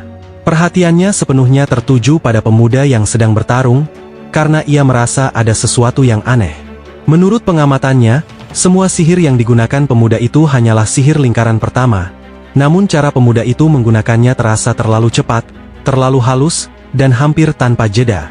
Dalam hitungan detik mantra sudah terbentuk dan dilepaskan, seolah-olah batas normal para penyihir sama sekali tidak berlaku baginya. Di sana, seorang wanita yang berdiri di sampingnya menoleh dengan dahi berkerut. Ia heran mengapa ia bersedia menunda semua pekerjaannya, hanya untuk menonton ujian siswa tahun kedua. Ia pun bertanya kepada pria tersebut, apakah ia sudah mengetahui sesuatu tentang sihir anak itu sebelumnya. Namun, pria itu menggeleng pelan dan menjawab tidak. Ia kemudian menjelaskan bahwa dirinya hanya membaca sebuah artikel yang ramai beredar. Dan artikel itu membicarakan tentang kembalinya seorang jenius yang pernah jatuh. Jadi rasa penasaran membuatnya datang langsung untuk melihat sendiri. Namun wanita itu tetap tampak skeptis. Dan ia kembali bertanya apakah semua ini hanya kebetulan semata. Bagaimanapun, jika orang-orang mengetahui bahwa pemimpin dari Menara Biru hadir di tempat itu, berita tersebut pasti akan menimbulkan kehebohan besar. Mendengar itu pria tersebut hanya tertawa kecil, dan berkata bahwa ia tentu menyadari hal itu. Pria tersebut bernama Kim Jang-in, Master Menara Biru, dan seorang penyihir lingkaran ke-8. Saat ia berbicara, pintu geser di belakangnya terbuka dengan suara pelan dan seseorang lagi memasuki ruangan tersebut. Kim Jang-in kemudian menoleh dan tersenyum lebar, bahkan membuka kedua tangannya seolah menyambut tamu yang baru datang itu. Sementara itu di arena, Hae-jin kembali menangkis rentetan serangan berikutnya dengan mudah. Ia bahkan sempat menghela napas panjang. Di sisi lain, Sahyuk mulai kehilangan kendali. Dalam pikirannya, semuanya terasa tidak masuk akal, karena ia tidak mengerti bagaimana Hae-jin bisa menahan sihir lingkaran ketiga hanya dengan mantra lingkaran pertama. Ia masih teringat jelas penghalang air yang menghentikan bola api miliknya, serta kecepatan luar biasa saat Hae-jin merapal mantra. Namun, reaksi Hae-jin terasa tidak manusiawi, karena ia melirik ke arahnya dan tersenyum seolah mengetahui isi pikirannya. Sahyuk pun tersentak marah, membentak keras, emosinya meledak, hingga ia meminta Hae-jin untuk mati. Kemudian, tanpa ragu, ia membuka 3 jendela sistem sekaligus, dan kembali meluncurkan rentetan bola api ke arah Hae-jin. Ketiganya bertabrakan di udara lalu meledak dengan dahsyat, menghasilkan kobaran panas dan asap tebal yang menelan seluruh arena. Melihat itu Sahyuk menyeringai gugup, dan ia yakin kali ini Hae-jin tidak mungkin selamat. Namun, bahkan sebelum asap itu menghilang, Hae-jin dengan santai menjentikan jarinya, satu gerakan ke atas, lalu tajam ke bawah, dan dalam sekejap hembusan angin kuat terbentuk dan melesat menembus asap dengan kecepatan tinggi menuju Sahyuk. Sahyuk pun nyaris tidak sempat bereaksi, tetapi ia dapat memutar tubuhnya dan berhasil menghindar di detik terakhir. Mata Sahyuk membelalak ketika ia menyadari sesuatu, yaitu ia sama sekali tidak melihat kapan tombak angin itu terbentuk. Di kejauhan, Hae-jin hanya berdiri santai sambil menepuk-nepuk debu dari pakaiannya, dan Sahyuk berpikir bahwa serangannya bahkan tidak meninggalkan luka sedikit pun pada dirinya. Frustasi pun mulai menggerogoti Sahyuk, sehingga ia memaki dengan kesal dan bertanya, apakah Hae-jin benar-benar berniat bertarung hanya dengan sihir lingkaran pertama. Sembari memanggil tombak angin lain di tangannya, Hae-jin menjawab jika itu tentu saja, lalu ia mengarahkan tombak itu lurus ke arah Sahyuk. Melihat itu, Sahyuk pun segera mengangkat perisai sihir untuk menahannya. Kepercayaan dirinya kembali muncul, karena menurutnya, semua ini tidak lebih dari sekadar sihir lingkaran pertama yang dilontarkan sedikit lebih cepat dari biasanya. Namun, ia tidak menyadari sesuatu yang terbentuk di atas kepalanya. Sepersekian detik kemudian, tombak angin lain jatuh menghantam tanah tepat di dekatnya dan menggores bahunya. Sahyuk pun segera memegangi luka itu sambil memaki, karena ia sama sekali tidak mengerti kapan serangan itu muncul di belakangnya. Saat Hae-jin menggerakkan tangannya dengan presisi aneh, Sahyuk bahkan sempat membeku kebingungan. Ia berteriak marah, menanyakan apa yang sedang dilakukan Hae-jin sekarang. Sementara itu, di tribun penonton, para tamu VIP mulai mencondongkan tubuh mereka dengan rasa ingin tahu. Hae-jin kemudian mengangkat satu jari, dan aliran angin berkumpul di ujungnya, lalu bertanya apakah Sahyuk masih tidak mengerti. Ia bahkan tersenyum meremehkan, lalu bertanya apakah dirinya perlu menunjukkannya lagi. Angin di tangannya pun perlahan membentuk seekor burung kecil, dan dengan satu gerakan ringan, Hae-jin melepaskannya ke udara, dan burung angin itu terbang mengelilingi arena dengan anggun. Melihat itu membuat Sahyuk semakin bingung, karena biasanya tombak angin hanyalah satu serangan lurus, dan tidak pernah ada kasus di mana mantra itu berubah menjadi banyak bentuk seperti itu. Hae-jin sendiri mengakui bahwa cara itu memang tidak seharusnya bekerja, namun baginya, semuanya berjalan dengan sangat baik, dan begitu ia selesai berbicara, 3 burung angin lain muncul di udara. Kemudian, keempatnya pun langsung meluncur menuju Sahyuk secara bersamaan. Melihat serangan tersebut, Sahyuk segera memanggil penghalang sihir, membuat 3 burung angin menghantam perisai itu dan hancur. Sahyuk pun menyeringai puas, mengira semuanya sudah selesai. Namun, ia lupa satu hal. Burung angin keempat berbelok di udara, lalu menghantam punggungnya dengan keras, membuat rasa sakit langsung menjalar ke seluruh tubuhnya. Hae-jin kemudian menyuruhnya memikirkan detailnya nanti saja, karena saat ini Sahyuk bahkan tidak mampu mempertahankan fokus. Dengan kedua tangannya terentang, lebih banyak burung angin mulai terbentuk di sekitar Hae-jin, dan ia bergumam bahwa pertunjukan baru saja dimulai. Melihat itu, Sahyuk pun segera mundur beberapa langkah sambil berpikir cepat. Ia menyimpulkan bahwa satu-satunya cara adalah menjauh dari jangkauan Hae-jin, karena jika ia berada cukup jauh, serangan aneh itu tidak akan bisa mencapainya. Sementara itu di ruang VIP, seorang komentator menyebut bahwa Sahyuk akhirnya mengambil kesimpulan yang cukup cerdas. Namun, Hae-jin sudah bergerak lebih dulu. Ia menyatukan kedua tangannya dan mengarahkannya ke langit, membuat angin perlahan terbentuk di atas kepala Sahyuk, membentuk burung-burung angin, dan Sahyuk yang melihat itu seketika wajahnya menegang. Tiba-tiba, salah satu burung angin itu muncul hanya beberapa inci dari wajahnya. Di sisi lain, Kim Jangin menatap pemandangan itu dengan ekspresi terkejut. Ia menyadari bahwa Hae-jin bukan hanya cepat merapal mantra, karena ia bahkan mampu menggabungkan sihir dan mengubah arah serangan saat masih berada di udara. Kim Jangin kemudian menoleh kepada Shin In-hyuk, ayah Hae-jin, dan bertanya jenis sihir apa yang sebenarnya digunakan anak itu. Namun, In-hyuk tetap diam. Sebagai kepala keluarga penyihir terkenal sekaligus penyihir lingkaran ke-8, ia hanya menatap putranya tanpa mengatakan sepatah kata pun. Wanita di samping Kim Jangin kemudian ikut berbicara, dan menurutnya, sihir Hae-jin tidak mengikuti aturan normal, karena ia sepenuhnya mengabaikan open source dari sihir. Open source dalam sihir adalah semacam cetak biru yang menentukan parameter tetap, seperti jangkauan, kecepatan, dan batasan. Misalnya, mantra reverse cutter memiliki radius maksimum 38 meter dan kecepatan 116 km per jam, dan mantra itu hanya bisa berubah arah satu kali setelah diaktifkan. Dengan kata lain, jika target berada di luar jarak tersebut, maka mantra tidak akan mengenainya, karena semua itu seperti buku aturan yang tidak bisa dilanggar. Karena itulah, pertarungan antar penyihir modern lebih mirip duel kecerdasan, di mana mereka harus memprediksi langkah lawan dan bereaksi cepat, seperti menggunakan kemampuan tetap dalam sebuah permainan strategi. Namun, gaya sihir Hae-jin benar-benar menghancurkan semua konvensi tersebut. Pada saat itu juga, arena bergetar ketika tombak angin berbentuk burung menghantam Sahyuk dengan keras hingga tanah di bawahnya retak. Sahyuk pun terengah-engah saat akhirnya terjatuh, dan dengan suara lemah ia tidak percaya bahwa dirinya kalah dari sihir lingkaran pertama. Hae-jin kemudian berjalan perlahan mendekatinya, lalu menyebut bahwa Sahyuk terlalu meremehkan sihir lingkaran pertama. Ia lalu berjongkok di depan Sahyuk, dan memanggil bola air kecil di tangannya. Menurutnya, bahkan benda sederhana seperti pena pun bisa digunakan untuk membunuh seseorang jika berada di tangan yang tepat. Rasa takut pun mulai muncul di wajah Sahyuk, dan ia bertanya apa maksudnya itu. Hae-jin kemudian menjelaskan dengan senyum di wajahnya, bahwa itu hanyalah sihir air lingkaran pertama. Namun, air itu perlahan diarahkan menuju mulut Sahyuk hingga memenuhi rongga mulutnya. Sementara Hae-jin melanjutkan penjelasannya, bahwa hal yang sama berlaku untuk sihir, karena mantra yang megah tidak dibutuhkan untuk membunuh. Akhirnya, air itu pun sepenuhnya menutupi kepala Sahyuk, dan membuatnya tidak bisa bernafas sehingga ia mulai tersedak hebat. Hae-jin kemudian berdiri sambil menjelaskan bahwa seragam tempur akademi sebenarnya memiliki penghalang pelindung bernama safety zone. Namun perlindungan itu sepertinya tidak akan membantu dalam situasi seperti ini. Di waktu yang sama Sahyuk terjatuh sambil terengah-engah, mencoba untuk bernapas, sementara air terus mengalir masuk ke paru-parunya. Ia meronta-ronta, sementara penonton mulai bergumam melihat adegan brutal tersebut.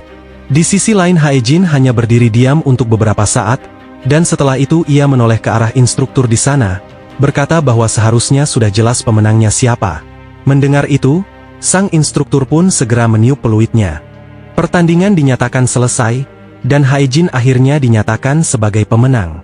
Sahyuk kemudian dibantu berdiri dan dibawa keluar dari arena, sementara Hae-jin berjalan pergi di belakangnya, lalu ia menatap kepalan tangannya, dan bergumam bahwa perasaan yang lama hilang akhirnya kembali ia rasakan, perasaan sebagai seorang penyihir sejati.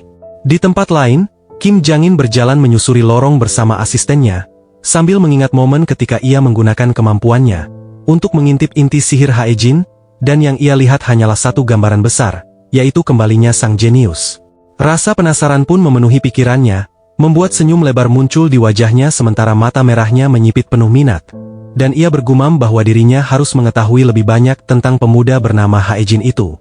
Kembali di arena, Su-han berlari menghampiri Hae-jin dengan wajah berseri-seri dan berkata bahwa itu sangatlah menakjubkan. Ia kemudian merangkulnya dengan penuh semangat sambil mengucapkan selamat atas kemenangan tersebut. Sementara Hae-jin terlihat sedikit kaget. Su-han lalu terus berbicara dengan penuh antusias. Bertanya latihan seperti apa yang diam-diam dilakukan Hae-jin hingga mampu bertarung sebrutal itu. Ia bahkan menirukan gerakan Hae-jin dengan berlebihan, menggambarkan bagaimana tombak angin itu berterbangan di udara. Namun Hae-jin hanya tertawa kecil, dan bertanya apakah ia ingin tahu. Ketika Su-han semakin penasaran dan mendekatkan wajahnya, Hae-jin hanya berbisik bahwa semua itu adalah rahasia. Beberapa waktu kemudian, Hae-jin melihat ponselnya dan menyeringai lalu ia menunjukkan sesuatu kepada Su-han. Ternyata setelah pertandingan berakhir, seorang reporter langsung mewawancarainya.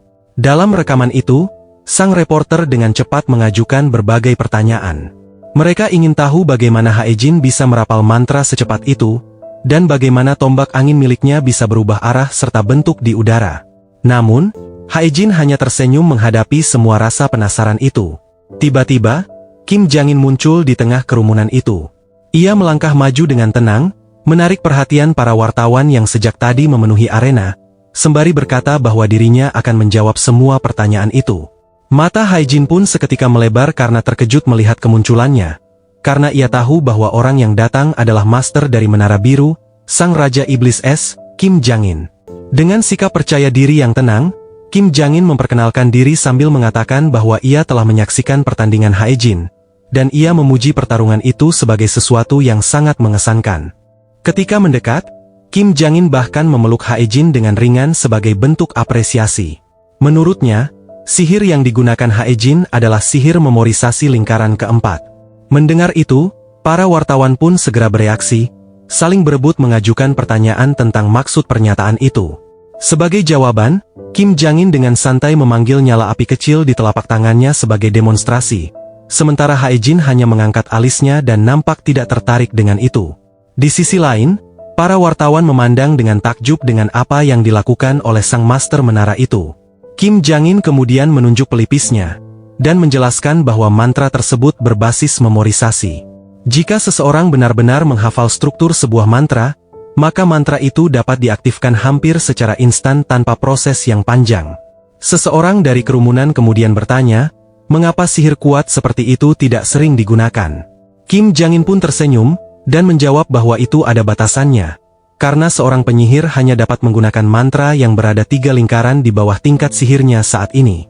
Setelah itu ia menoleh ke arah Hae-jin seolah meminta konfirmasi, dan Hae-jin menanggapinya dengan senyum kecil dan anggukan ringan.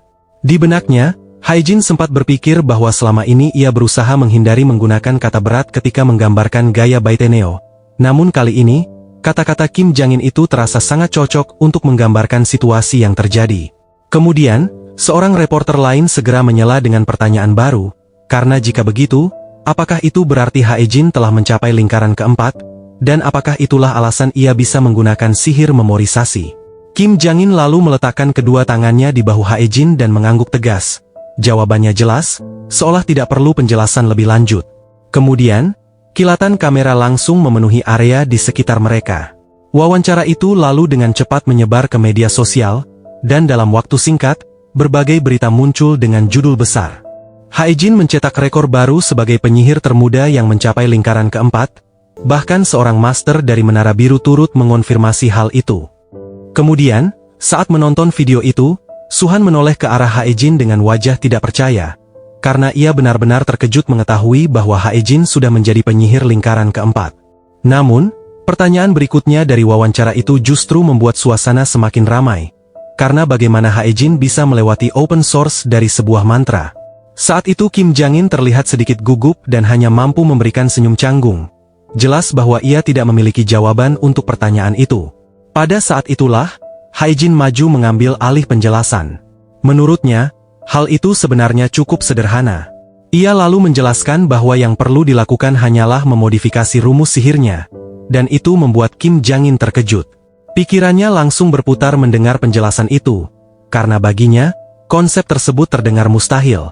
Ia merasa bahwa ini seperti memasang sayap pesawat pada mobil, lalu berharap kendaraan itu bisa terbang hanya karena seseorang menginginkannya. Ia kemudian menatap Hae-jin sekali lagi dengan senyum samar di sudut bibirnya, dan dalam benaknya muncul satu kemungkinan yang aneh, yaitu bahwa hal seperti itu seharusnya tidak mungkin, kecuali Hae-jin memang tidak kompatibel dengan sistem sihir berbasis kecerdasan buatan. Ia pun menjadi penasaran, bagaimana Hae-jin di masa depan.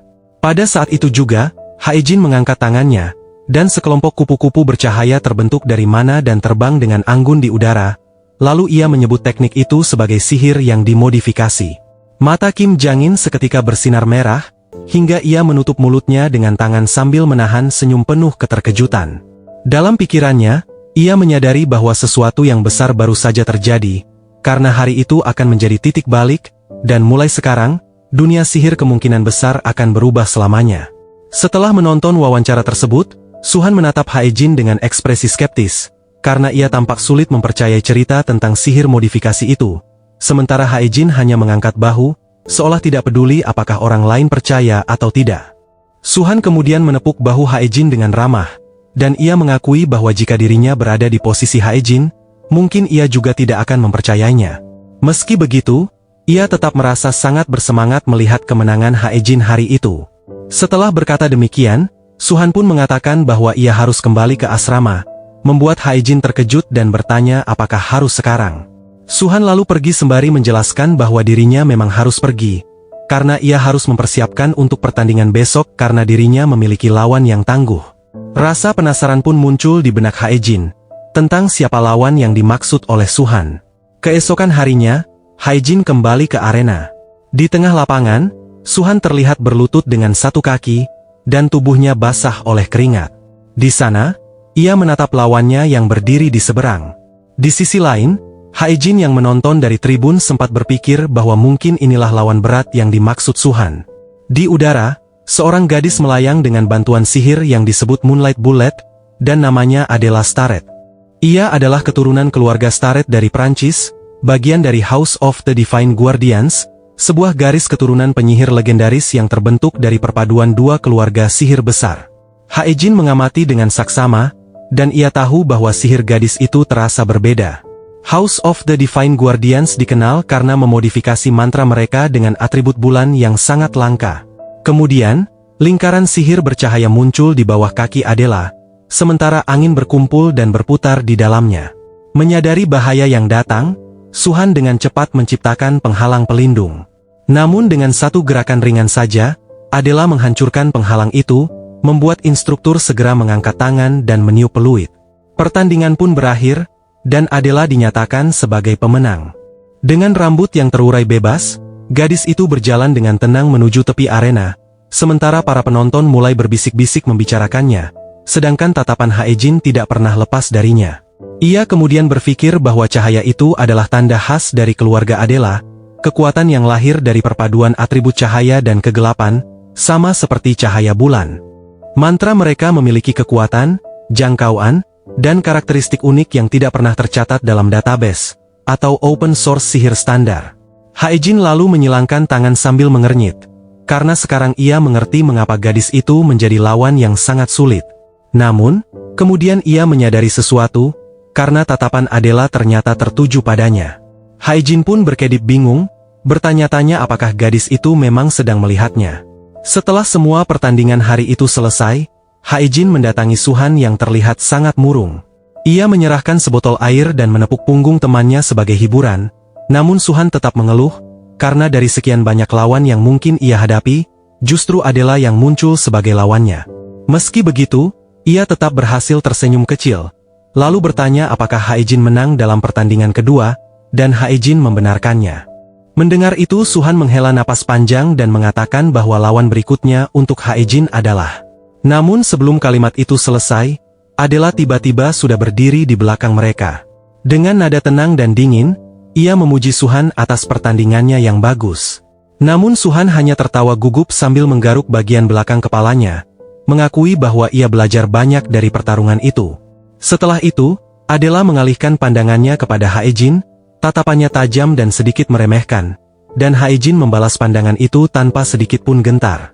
Kemudian dengan suara dingin, Adela menyindir bahwa Haejin tampaknya sudah merasa menjadi penyihir sungguhan sekarang.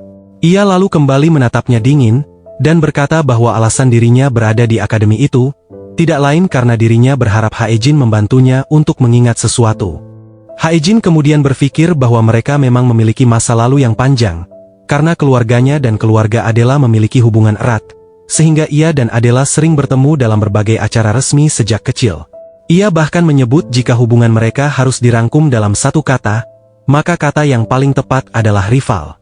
Bahkan Adela rela meninggalkan studinya di Prancis, hanya untuk masuk ke Akademi Oblis demi mengalahkan dirinya.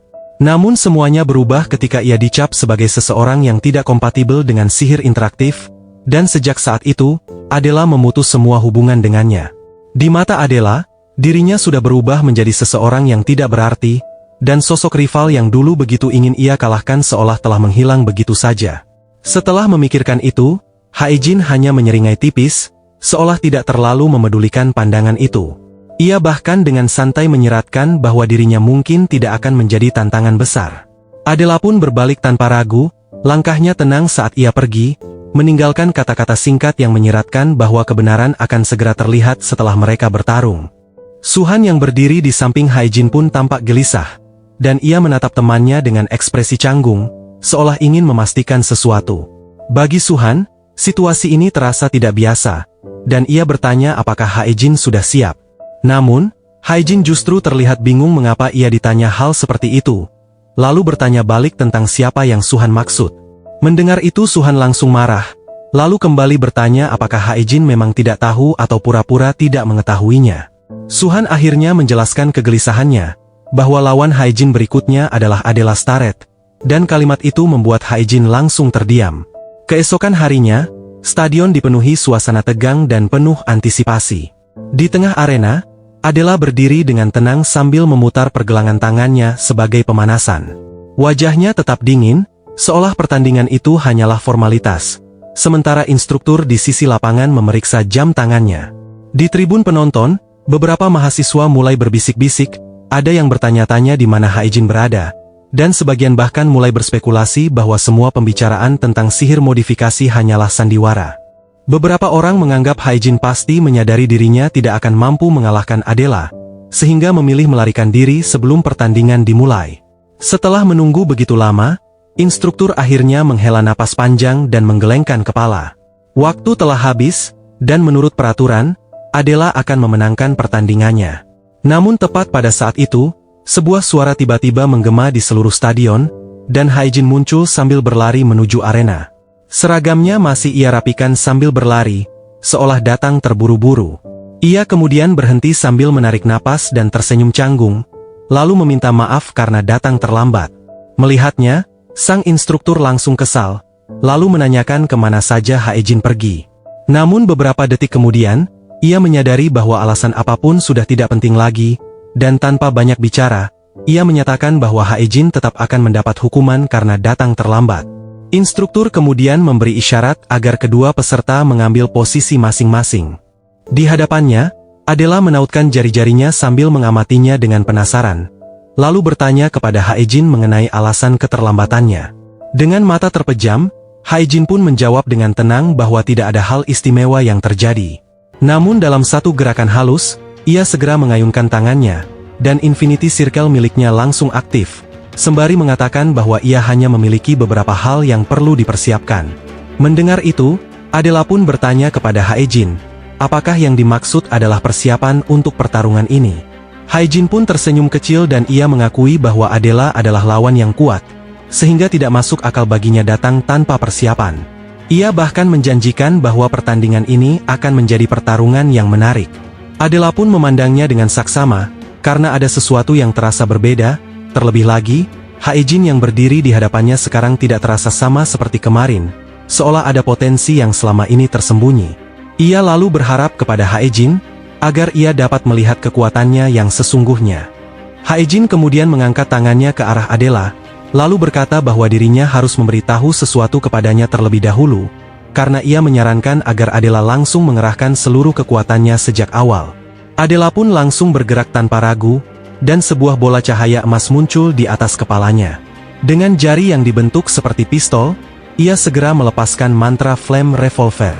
Api menyala di ujung jarinya, lalu peluru-peluru api melesat keluar dari 3 lingkaran sihir bercahaya yang muncul di depannya. Haejin kemudian segera mengangkat lengannya, dan memanggil angin yang berputar di sekeliling tubuhnya, membuat serangan itu berhasil dibelokkan dengan presisi tajam. Namun, tanpa memberi jeda, Adela langsung mengepalkan tangannya. Kekuatan sihir seketika meledak di tanah arena, dan retakan besar muncul di lantai, lalu jarum-jarum tajam melesat keluar dari dalam tanah. Haejin segera melompat mundur untuk menghindari paku-paku itu, lalu meloncat tinggi ke udara. Melihat kesempatan itu, Adela langsung mengejarnya. Ia melancarkan serangan sambil memanggil lingkaran sihir baru di belakang tubuhnya, dan sihir bernama Aero Impact mulai terbentuk. Melihat itu Haejin menyadari bahwa serangan tersebut dirancang khusus untuk menyerang target yang berada di udara, kombinasi mematikan bahkan bagi penyihir berpengalaman. Namun ia justru tersenyum, karena kebanyakan orang memang mengira serangan seperti itu tidak bisa dihindari. Pada saat terakhir, ia membalikan badan dan mendarat di atas sebuah penghalang yang melayang di udara tepat di atas arena. Melihat itu suasana tribun langsung gempar, karena Haejin mampu menciptakan penghalang di udara, yang itu jelas sangat mustahil. Bahkan Adela pun ikut terkejut, karena bagaimana mungkin sebuah penghalang yang dibalik digunakan sebagai pijakan, dan itu benar-benar tidak masuk akal. Meski begitu, dalam hati ia tetap mengakui sesuatu, yaitu intuisi sihir Haejin memang luar biasa sejak dulu. Sementara itu, pikiran Haejin mulai bekerja cepat. Ia tahu bahwa atribut rahasia keluarga Adela adalah kekuatan bulan, dan untuk melawan itu, ia harus mengerahkan seluruh kemampuannya. Haejin kemudian menempatkan dirinya dengan posisi matahari tepat di belakang punggungnya. Lalu ia mengangkat tangannya sambil berpikir, bahwa kali ini dirinya akan membawa kekuatan matahari untuk pertarungan tersebut. Cukup sekian untuk hari ini. Kalau kalian suka ceritanya, jangan lupa like dan subscribe, supaya tidak ketinggalan alur cerita manhwa seru lainnya di channel Kak Cerita Manhwa.